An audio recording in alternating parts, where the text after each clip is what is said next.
Guys, Troy Casey, Certified Health Nut here, running on the trails.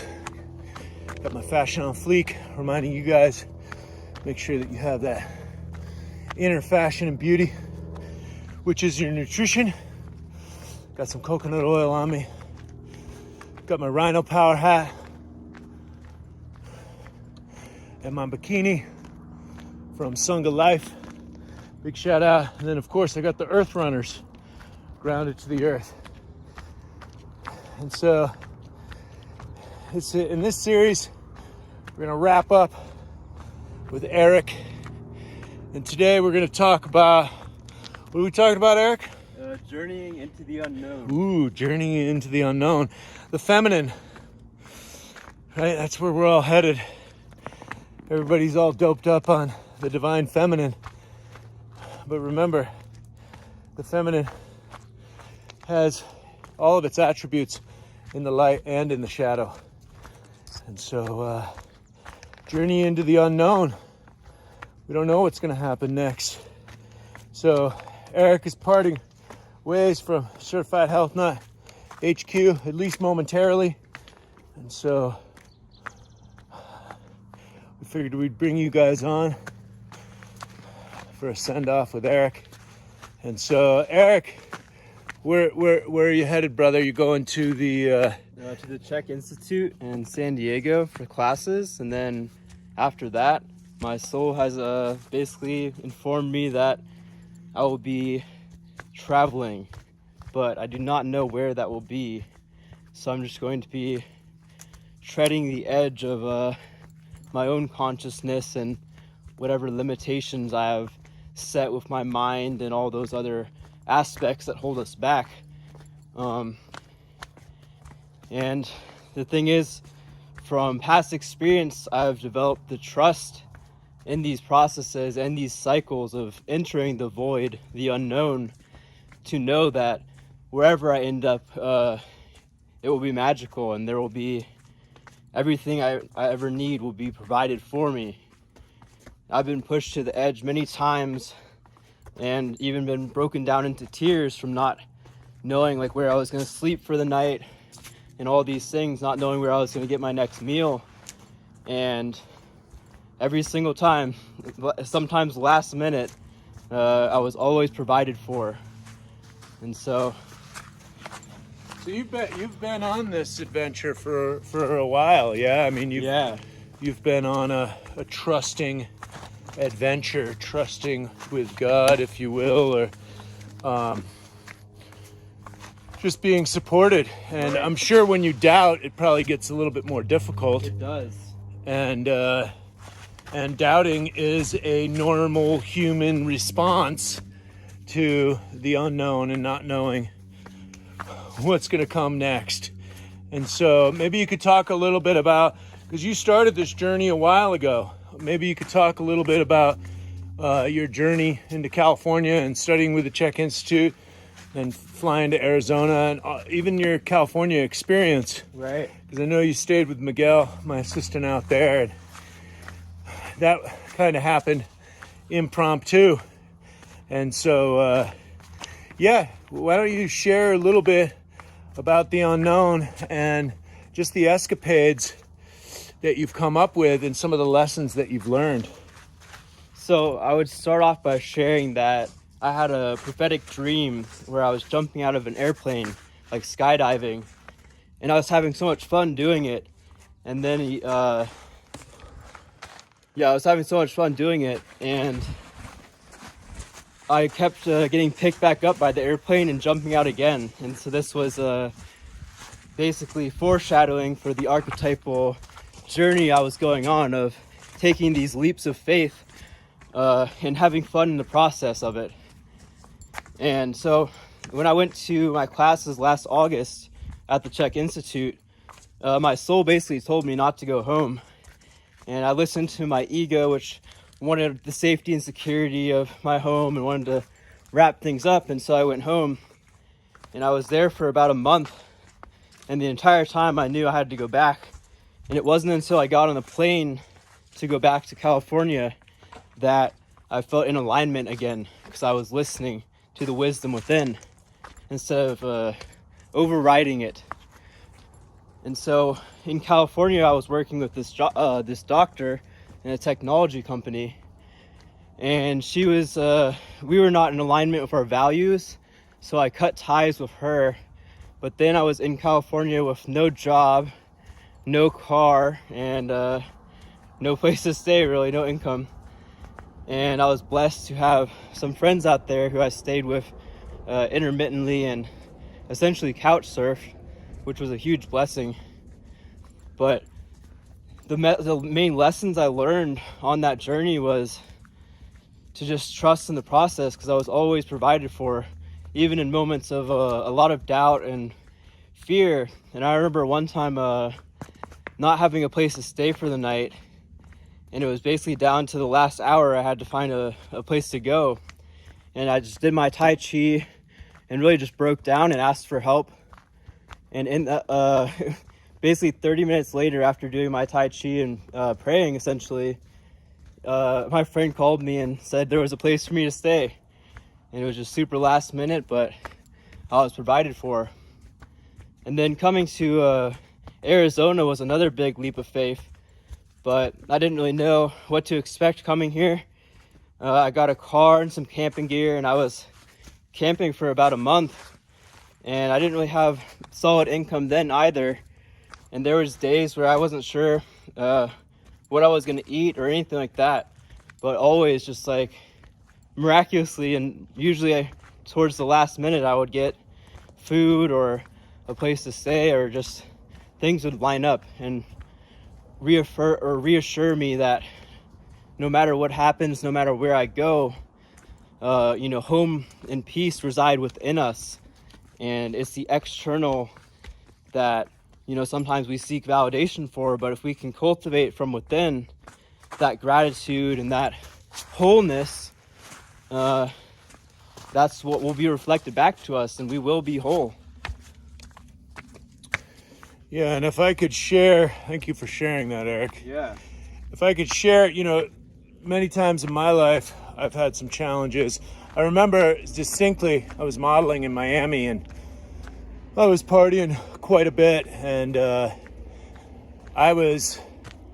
think I was staying at the Clevelander Hotel on Ocean Avenue, and I was running out of money, and I was worried, and I'd run out of money before, so this was kind of a pattern for me. And I was probably in my late 20s. And I always ask God for guidance, when I'm in a tough situation, which is the way most people find God. And so I just prayed, for a sign and, if I'd be okay. I remember being homeless as a kid as well. And being in Eric's situation, but being a teenager and not really having a home to go home to, check in with my mom, get some reassuring stability or a meal, right? I used to steal my food. And so, I look back now, I do the math. Even when I was living with my ex-wife, and she was so fearful of money, and she was trying to say that we didn't have enough money for rent. And later on, she told me that she was lying to me. So whether to stimulate me and keep me on my path or whatever, but she told me she was lying to me about the finances. We always had enough, and she was always sticking money away for a rainy day. I think that's part of her culture, part of her trauma. I know there was a lot of programming around lack and children dying in Korea. They have a celebration after 1 year. My mother-in-law would come over and make abundant food and for the 1 year birthday of my children. And there was a lot of fear. Children didn't make it through that first year for starvation and stuff like that. And so, a lot of trust. Even when I got divorced, there was a lot of complaint about not being able to afford rent, and 2-bedroom apartment, it's like $2,500, $3,000, and a 1-bedroom apartment is like $2,000. So that means we would be paying more. And I'm like, how are we going to do that? Why don't we just stay together, work through the hard parts? And she wasn't having any of it. You make a suggestion, 2 people are in their masculine, and one person's trying to drive the bus and the other person comes over and grabs the wheel. That's going to cause an accident. So bottom line is, there was a lot of letting go in my process, and allowing her to have her way. And lo and behold, I prayed a lot through my divorce, and it worked. It translated, because I think at the time I was only making like $3,000 and my rent was like $2,200. And I had to get a car and food and all that stuff. So the fact of the matter is I prayed, I survived. Not only did I survive, but I came out the other end and 10x'd, my business and my income through that divorce. And so, going into the unknown, that is, again, the feminine, trying to understand that as best as possible, when the rational mind can't make heads or tails of it. But obviously, if you go into the infinite mind of God and say your prayers properly, solutions can always arise from out of nowhere. Infinite possibilities. It's like that Saint Teresa prayer that I read. Never forget the infinite possibilities that are inside you and others. And so it's a good idea to recognize that. Pray, set your intentions, get clear, ask for help, and then surrender and let go. That's the process that I work with. And there's a lot of unknowns that are coming up, as this fuckery continues. Get used to leaning into them instead of resisting. It will make the process a lot easier. Because the miracles are on the other side. And if we're resisting, we're choking off the miracles that are presenting themselves on a regular and constant basis. And so I know this is a tough road, but trust me, guys, I've been there many times. Just trust, say your prayers, intentions. Remember, the formula for alchemy, which is the formula for creation and manifestation everywhere, is love, truth, and wisdom. So understand where you want to be. That represents love, your dream.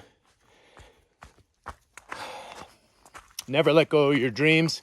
And then hold steadfast to the mirror. Look in the mirror. Where am I at right now in relation to my dream? And let that create tension. By law, tension must be resolved into wisdom, or the lead into the gold. That's the formula for alchemy. Love, truth, and wisdom. Never let go of your dreams and never bullshit yourself. And so I do believe that we all want peace and harmony at our heart's level. And so with peace and harmony comes abundance. And so set your intentions, get clear, and then let that tension be resolved. You're not at your dream right now, so let that create tension. And so, but be aware of both. And so, in that tension, that energetic tension is what creates reality. Focus creates reality. Stay steadfast to your dreams. So I hope that helps you guys a little bit understand the divine feminine and the unknown and where we're headed, and clarity of intent, setting your intentions. Any parting words there, Eric? Just feel into where that peace and harmony resides within you. There you go. All right. From the wise old owl to you. All right, let's run, guys.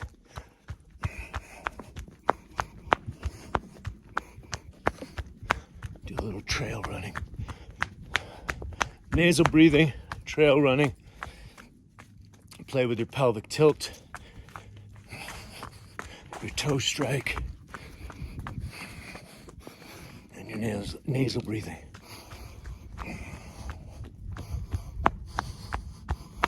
so beautiful running here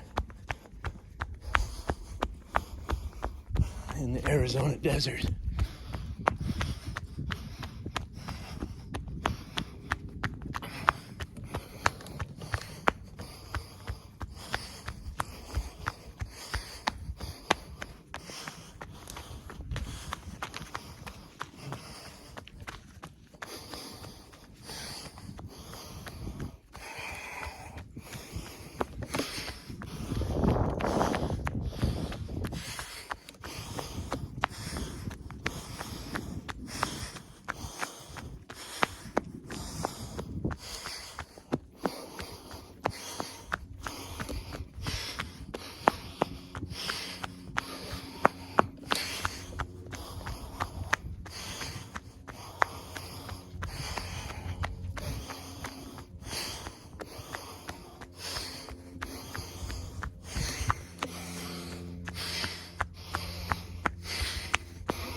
There we are, Cathedral Rock.